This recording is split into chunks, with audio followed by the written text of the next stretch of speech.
Doctor Sachin Raj అత్యాధునిక world class physiotherapy treatment తో అన్ని రకాల నొప్పులకు శాశ్వత పరిష్కారం. నమస్తే విజయ పెద్దన గారు. నమస్తే ఉషా. మనకు ఒక కామెంట్ వచ్చింది, నేను డైరెక్ట్గా కామెంటే వినిపిస్తాను మీకు. నమస్తే విజయ పెద్దన గారు, నాకు పెళ్ళి అయ్యి 10 ఏళ్ళు అవుతుంది. నా వయస్సు 42 ఏళ్ళు. నా సమస్య ఏమిటంటే నా భార్యకు మా అమ్మ అంటే అసలు గౌరవం లేదు. ఆమె ఎప్పుడు మా అమ్మతో గొడవ పడుతూనే ఉంటుంది. నేను జోక్యం చేసుకోవాలనుకున్న ప్రతిసారి నా పైన మా అమ్మ పైన ఇష్టానుసారంగా తిడుతూ ఉంటుంది. పైగా పోలీసులకు చెప్తాను బెదిరిస్తూ ఉంది. ఈ రిలేషన్ని నేను బ్రేక్ చేయలేను, అలా అని బేర్ చేయలేకపోతున్నాను. నేను దీన్ని ఏ విధంగా తీసుకోవాలి అంటారు, నేను ఎలా సర్ది చెప్పాలి అంటారు. అండ్ నాకు ఒక పాప కూడా ఉంది. సో నాకు ఏం చేయాలో అర్థం కావట్లేదు. బేసిక్గా ఈయన భరించడానికి పాప కూడా ఒక రీజన్ అయ్యి ఉంటుంది. సో ఇక్కడ చాలా ఫ్యాక్టర్స్ ఉంటాయి ఉషా. అసలు అంటే పెళ్ళయి 10 ఏళ్ళు అయినప్పటి నుంచి మా అమ్మని గౌరవించట్లేదు అనేది ఇంకా అది నడుస్తుంది అంటే ఎక్కడో ఇద్దరిని బ్యాలెన్స్ చేయటంలో ఈయనకి తెలియలేదు అని కూడా చెప్పొచ్చు. ప్లస్ ఇంకోటి అంటే ఇవన్నీ మన ఎజంప్షన్స్ అయ్యి ఉండొచ్చు అని మనం అనుకుంటాం. ఏంటంటే ఒకటి మేబీ ఆ అమ్మాయి వచ్చిన బ్యాక్గ్రౌండ్ లైఫ్ స్టైలు వీళ్ళది వేరు అయ్యి ఉండొచ్చు, ఇదొక ఎజంప్షన్. ఆ అమ్మాయి ఎక్స్పెక్టేషన్స్కి తగ్గట్టుగా ఇక్కడ వాతావరణం లేకపోవటం కానీ ఏదన్నా అయ్యి ఉండొచ్చు. ఇంకొకటి లేదా మొదట ఆ అమ్మాయి అన్నీ ఓర్చుకుని ఒక కొంతకాలం అయిన తర్వాత తిరగబడే యాటిట్యూడ్ కన్నా వచ్చి ఉండొచ్చు. మనకి సింపుల్ క్వశ్చన్ కాబట్టి మనం అంటే ఆయన చెక్ చేసుకోవచ్చు వీటిల్లో ఏం జరిగింది అనేది. సో అదొకటి అయి ఉండొచ్చు. లేదా ఆ అమ్మాయి మొదటి నుంచి డామినేటింగ్ నేచరు. కొంతమంది అమ్మాయిలు ఏంటంటే భర్త విషయంలో చాలా బాగుంటారు, అత్తగారి విషయం వచ్చేసరికి పరాయి ఆవిడ అన్నట్టు చూస్తూ ఉంటారు, వాళ్ళ పొడ కూడా భరించలేరు. సో ఇది ఒక కారణం. ఇకపోతే వాళ్ళు కలిసి ఉంటే ఇంకా మరీ దుర్భరంగా ఉంటుంది ఆయన పరిస్థితి. ఓకే, సో మనం ఇప్పుడు వాళ్ళు కలిసే ఉన్నారన్న సినారియోలో మాట్లాడదాం. ఎందుకంటే కలిసి లేరనుకో, అంత గౌరవించకపోయినా ఎప్పుడో సంవత్సరానికి 3-4 సార్లు పండక్కో పబ్బానికో వీళ్ళు వాళ్ళు ఏదో వస్తూ ఉంటారు, 4 రోజులు ఏదో అనిపిస్తుంది, మొత్తానికి సద్దుమణుగుతుంది, అది అయిపోద్ది. సో అన్బేరబుల్ పోలీస్ కంప్లైంట్స్ ఇట్లాంటి మాటలు వచ్చినాయి అంటే ఇది రోజువారీ కలిసి ఉండే వ్యవహారం అనుకోవాలి మనం. సో ఇక్కడ ఏంటంటే కూర్చోబెట్టి అసలు ఆవిడకి అసంతృప్తి ఏంటి, ఎందుకు మా అమ్మ నీకు నచ్చట్లేదు, అసలు ప్రాబ్లం ఏంటి, రూట్ కాజ్ ఏంటి అనేది కనుక్కోగలగాలి. కొంతమంది ఏంటంటే భర్త అమ్మకి ఎక్కువ ఇంపార్టెన్స్ ఇవ్వటానికి కూడా తట్టుకోలేరు. నా భర్త నాకే సొంతం, ఆ ప్రేమ మొత్తం నాకే చెందాలి, వాళ్ళ అమ్మ సెకండ్ ప్లేస్లో ఉండాలి అనే ఒక కాంపిటీషన్ ఉంటుంది. జనరల్గా అది అత్తగారి వైపు నుంచి వస్తూ ఉంటుంది, బట్ అమ్మాయిలకు కూడా ఉంటుంది అది. సో అసలు ఏంటి ఇప్పుడు ఆవిడ ఈ రేస్లో లేదు, ఆవిడ స్థానం ఆవిడదే, నీ స్థానం నీదే అన్నది భర్త కమ్యూనికేట్ చేయగలగాలి. రూట్ కాజ్ ఏదో ఉంటుంది. అంటే ఏంటి, కొన్నిసార్లు ఏమవుతుందంటే ఎక్కడన్నా అత్తలు డామినేట్ చేసి భర్తని గుప్పెట్లో పెట్టుకున్న సందర్భాలు చూసి మొదట్లోనే వీళ్ళని కట్ చేయాలనేది సబ్కాన్షియస్గా అమ్మాయిలకు పడిపోతుంది వాళ్ళ ఎక్స్పీరియన్స్లు బట్టి. అందుకని ఈయన అసలు మా అమ్మతో ప్రాబ్లం ఏంటి, మీకు ఎక్కడ ఇబ్బంది వస్తుంది, ఆవిడ ఎలా ఉంటే నీకు నచ్చుతుంది అనే దాంతోపాటు తను ఎట్లా బాధపడుతున్నాడు, ఈ ఇద్దరి మధ్య అడకత్తెరలో పోక చెక్కలాగా ఎట్లా ఇబ్బంది ఫీల్ అవుతున్నాడు, ఇది ఆ ఉన్న పాప మీద ఈ గొడవలు ఎట్లాంటి ఎఫెక్ట్ చూపిస్తాయి అనేది క్లియర్గా ఆవిడ్ని కూర్చోబెట్టి చెప్పగలగాలి. ప్లస్ కొన్ని ఏరియాస్ కొందరికి వదిలేయాలి. అంటే ఏంటంటే ఆవిడకి ఒక ఏరియా, ఈవిడికి ఒక ఏరియా, పనుల్లో కానీ డెసిషన్స్లో కానీ కొన్ని నిర్ణయాలు కొందరు తీసుకుంటారు, ఒకళ్ళు ఇన్వాల్వ్ అవ్వాల్సిన పని లేదు అన్న బ్యాలెన్స్ ఆయన బాగా చేయగలగాలి. అట్లాగే ఇద్దరు ఉన్నప్పుడు ఇద్దరు ఈక్వల్ అన్నట్టుగా ఇద్దరికి కమ్యూనికేట్ చేయగలగాలి. ఇది కొంతవరకు.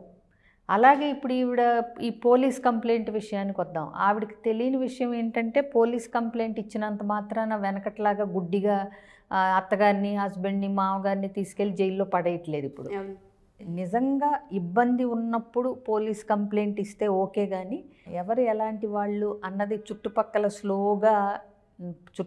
ఉన్న 4 ఇళ్ళకి అర్థమైపోతుంది ఎవరు ఏంటి అన్నది. సో ఇప్పుడు పోలీసులు వచ్చినప్పుడు కూడా పక్కన అంతా వాకప్ చేస్తారు, ఎవరు ఎట్లాంటి వాళ్ళు, మీ నోటీస్లోకి ఏం వచ్చింది, ఆవిడ ఎలాంటిది, ఆయన ఎలాంటి, అప్పుడు కూడా మన ఏంటి అన్నది బయటపడుతుంది. సానుభూతి ఎవరి వైపు ఉన్నది అన్నది కూడా చూసుకోగలగాలి. ఇంకొకటి, అసలు ఆవిడ ఏ పోలీస్ స్టేషన్లో కంప్లైంట్ ఇస్తానంటుందో వాళ్ళ పరిధిలో అక్కడికి వెళ్ళి ఒకసారి పోలీస్ స్టేషన్లో కూడా లేడీ కౌన్సిలింగ్ చేయటానికి ఉంటారు కౌన్సిలర్స్. ఓకే. సో వాళ్ళతో ఈయన ఇబ్బంది చెప్పి కౌన్సిలింగ్ ఇచ్చే ఏర్పాటు చేయమని అడగొచ్చు. తద్వారా ఏమవుతుందంటే వీళ్ళ ఇంట్లో ఆల్రెడీ ఇది నడుస్తుంది అనేది వాళ్ళకు ముందే ఒక ఐడియా ఉంటుంది. ఈయనే ముందు అప్రోచ్ అవటం ద్వారా ఇద్దరూ కలిపి కూర్చుని నిజంగా ఆ పోలీసులకు సంబంధించిన వాళ్ళే వచ్చి వీళ్ళిద్దరితో మాట్లాడారనుకోండి, ఆవిడకి ఉన్న అపోహ కూడా అంటే ఏంటి, పోలీస్ స్టేషన్లో కంప్లైంట్ ఇస్తాన్ని వీళ్ళని బెదిరించి లోబరుచుకుని వీళ్ళని తొక్కి పట్టొచ్చు అనే ఒక భ్రమ కూడా ఆవిడకి తొలగిపోతుంది. ఇంకోటి, నార్మల్గా అసలు వీళ్ళిద్దరి మధ్య అండర్స్టాండింగ్ బలంగా ఉండి ఆయన నా వైపు ఉన్నాడు, నాకు సపోర్ట్ ఉన్నాడు అన్నప్పుడు కూడా ఈ అత్తగారి మీదకి ఆ అటాక్ అనేది తగ్గొచ్చు. ఇంకోటి, భర్త బాధపడుతున్నాడు అంటే కూడా తగ్గే అవకాశాలు ఉంటాయి. అంటే ఏంటి, చాలామంది అత్తగారులను ఎందుకు బేర్ చేస్తారు, వాళ్ళ ఆయన మొహం చూసి, అవునా? సో వీళ్ళ కమ్యూనికేషన్ అంటే ఎట్లా మాట్లాడుతున్నారు ఏంటి అనేది. ఇంకొకటి, కొన్నిసార్లు ఈయన కూడా మెతకై ఉండొచ్చు. లేకపోతే ఏంటంటే మరీ అంత చులకనగా చూస్తూ ఉన్న భార్యని అది అంటే టాలరేట్ చేసి ఆ బిహేవియర్ని రెయిన్ఫోర్స్ చేయటం అనవసరం. మీరు అన్నట్టుగానే ఎంత మెతకగా ఉన్నా భర్త అనే వాళ్ళకి అత్తింటికి అనేది గౌరవం ఇవ్వకుండా పెరుగుతున్న పిల్లపై ఈ ఇంపాక్ట్ ఎంత బ్యాడ్గా పడుతుంటుంది. రేపు ఇదే కరెక్ట్ ఏమో అని ఆ అమ్మాయి అత్తగారింటికి వెళ్ళినాక ప్లే చేస్తే ఫ్యామిలీస్ ఎంత రోడ్డున పడతాయి. ఎగ్జాక్ట్లీ. పేరెంటింగ్ కూడా ఎంత దెబ్బతింటుంది విజయ్ గారు. తెలియకుండా చాలామంది మీద ఇంపాక్ట్ ఉంటుంది. ఇప్పుడు ఆ భర్తకి నేను భరించలేకపోతున్నాను అంటే ఏంటి, ఏదో రాముడా దేవుడా అంటే ఈవిడ్ని భరించాల్సి వచ్చింది పిల్ల కోసం అనే ఫీలింగ్లో ఆయన ఉన్నాడు. ఈ అత్తగారేమో నాకే ఏంటిది ఇలాంటి కోడలు, పక్క అందరికీ బ్రహ్మాండమైన కోడళ్ళు వస్తే నాకే ఎందుకు ఇక గౌరవం పాడు లేని కోడలని ఆవిడ ఫీల్ అవుతూ ఉంటుంది.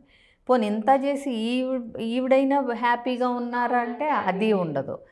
పిల్లలకి ఒక అన్హెల్దీ ఎన్వైర్న్మెంట్ అందరూ కలిసి ప్రసాదించేది ఏంటంటే ఒక అన్యోన్యమైన ఫ్యామిలీ వాతావరణం, రిలేషన్షిప్స్ మీద నమ్మకాన్ని క్రియేట్ చేయాల్సిన ఒక ఫ్యామిలీ ఇలా రోజు ఈసడించుకుంటూ గౌరవం లేకుండా మాట్లాడటం వల్ల ఆ అమ్మాయి ఏం నేర్చుకుంటుంది అన్నది మనం డిపెండ్స్ ఆన్ ఆ పాప. అంటే ఇలా ఉండొచ్చు అని అనుకుంటుందా, ఉండకూడదు అని అనుకుంటుందా, ఎటువంటి అభిప్రాయాలు ఉంటాయో తెలియదు. ఇంకొకటి, ఈవిడ అందరిలోకి జాలిపడాల్సిన క్యారెక్టర్ ఇప్పుడు ఈ భార్య క్యారెక్టరే.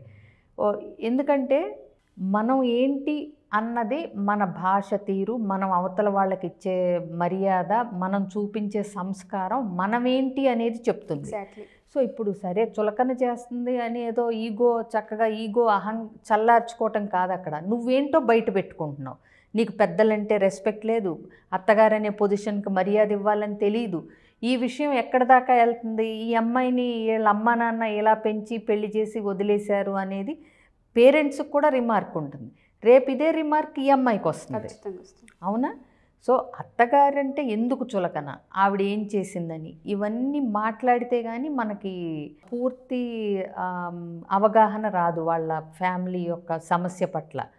సో ఇలాంటి వాళ్ళు ఏంటంటే కావాలంటే అంటే ముగ్గురు కలిసి వచ్చైనా కౌన్సిలింగ్ తీసుకోవచ్చు. సహజంగా ఇలాంటి వాళ్ళు మాదేం లేదు, మాదేం తప్పు లేదు అని కూడా అంటారు ఈ భార్య క్యారెక్టర్స్. కాబట్టి ఏంటంటే ఒకళ్ళని గౌరవించటం అనేది మన సంస్కారం. వాళ్ళు ఎలాంటి వాళ్ళైనా మనం ఏంటి అనేది బయట పెట్టుకుంటున్నాం అనేది తెలిసిన రోజున ఎవ్వరూ, అత్తగారనే కాదు ఎదుటి వ్యక్తిని చులకనగా మాట్లాడుతున్నావు అంటే అది నువ్వేంటో చెప్తుంది, వాళ్ళేంటో కాదు. కాబట్టి ఎవరికి వాళ్ళు మనం ఎలా ప్రొజెక్ట్ చేసుకుంటున్నాం బయటకి అన్న దాని మీద కనుక ప్రాపర్ అవగాహన ఉంటే ఎవరో అవతల వాళ్ళ చేత చీప్గా అనిపించుకోవాలని అనుకోరు కదా, అవునా? ఆవిడ చాలా మర్యాదగా మాట్లాడుతుంది, ఆవిడ వాళ్ళ అత్తగారిని బాగా చూసుకుంటుంది, ఆవిడ ఎలాంటిదైనా ఈ అమ్మాయి మాత్రం గుంభనంగా ఉంటుంది, ఇలాంటి కాంప్లిమెంట్స్ తెచ్చుకోగలగాలి. ఇప్పుడు రాచి రంపాన పెట్టే అత్తగారు అయితే ఈయన క్వశ్చన్ వేయడు కదా. ఇప్పుడు మా అమ్మని గౌరవించట్లేదు అంటే ఆవిడ ఎంతో కొంత ఆవిడ సాఫ్ట్ కార్నర్ ఉన్న పొజిషన్లో ఉండబట్టే కదా. ఇప్పుడు ఇద్దరు తానా అంటే తందానా అని ఇద్దరు పోట్లాడుకుంటుంటే ఆయన పనిగట్టుకుని ఈ క్వశ్చన్ అడగరు. కాబట్టి ఇక్కడ అత్తగారి పొజిషన్ కాస్త మెతకగా గౌరవింపబడనట్టుగా ఉంది కాబట్టి హస్బెండ్గా ఆయన చేయాల్సింది ఇది, కూర్చోబెట్టి వాళ్ళ ఆవిడని అసలు ప్రాబ్లం ఏంటో కనుక్కోవాలి, ఎక్కడ ఉందా ఇన్సెక్యూరిటీ అనేది, అవసరమైతే కౌన్సిలింగ్కి రావాలి. షూర్ విజయ్ గారు, మీరు అన్నట్టుగానే చాలా పెద్ద స్టేట్మెంట్ అది. కనుక జనాలు అది ఏ రిలేషన్లోనైనా సరే అవతల వాళ్ళని చులకనగా చూస్తున్నాం అన్నప్పుడు ఫస్ట్ మన క్యారెక్టర్ అనేది బయటపడుతూ ఉంటుంది. ఆ ఒక్క చిన్న లైన్ కనుక గుర్తుపెట్టుకోగలిగితే మనుషుల ప్రవర్తన తీరు మారుతూ ఉంటుంది. Thank you ma'am, thank you so much.